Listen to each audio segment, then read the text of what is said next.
Hi friends, today என்ன சமையல்னு பார்க்கலான்னா கடலை சட்னி இட்லி எப்படி செய்கிறதுன்னு பார்க்கலாம் வாங்க. அதுக்கு தேவையான பொருட்கள் வெங்காயம், தக்காளி எல்லாம் கட் பண்ணி வச்சுருக்கோம். ஒரு பல் பூண்டு எடுத்து உடச்சி இது பண்ணி வச்சுருக்கோம். நம்ம கடலைப்பருப்பு வறுத்த கடலையை நம்ம உடச்சி வச்சுருக்கோம். இப்போ கடாயை அடுப்பை வச்சுக்கலாம். தேவையான அளவு எண்ணெய் ஊற்றிக்கலாம். அதில் உளுந்தம்பருப்பு, தாளிக்கிற கடலைப்பருப்பு கொஞ்சம் ஆட் பண்ணிக்கலாம். இப்போ நல்லா மாநிறம் வர்ற வரைக்கும் வறுக்கணும். இப்போ நல்லா மாநிறம் ஆயிடுச்சு. இப்போ நம்ம கடலைப்பருப்பை கொட்டிக்கலாம்.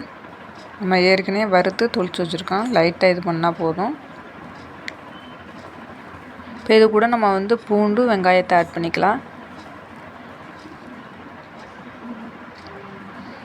நல்லா வெங்காயம் நல்லா மசிஞ்சு நல்லா கலர் சேஞ்ச் ஆகிற அளவுக்கு வதக்கிக்கலாம். வெங்காயம் நல்லா வணங்கினா சட்னி நல்லா டேஸ்ட்டாக இருக்கும்.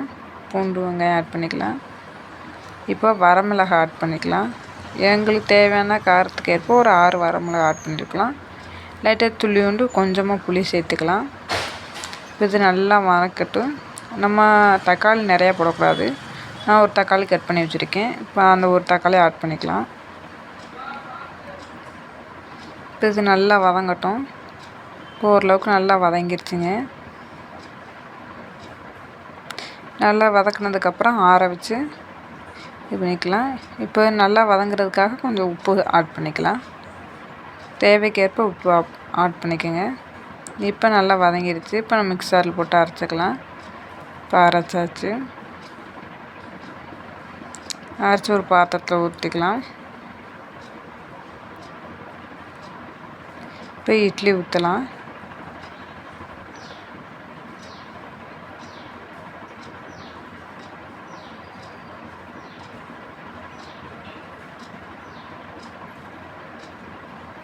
இப்போ இட்லி ஊற்றி வச்சுக்கலாம்.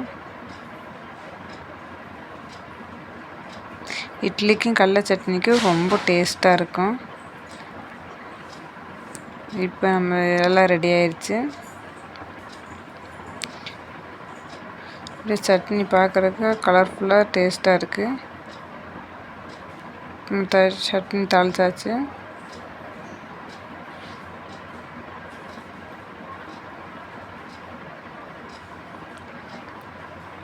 இது பண்ணிலே பாருங்கள், கலர் நல்லா இதாக இருக்குது.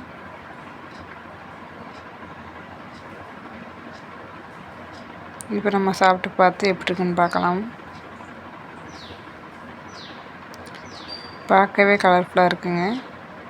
அவ்வளோ டேஸ்ட்டாக இருக்குது. நீங்களும் உங்கள் வீட்டில் ட்ரை பண்ணி பார்த்து எப்படி இருக்குன்னு கமெண்ட் பண்ணுங்கள். சப்ஸ்கிரைப் பண்ணாதவங்க சப்ஸ்கிரைப் பண்ணி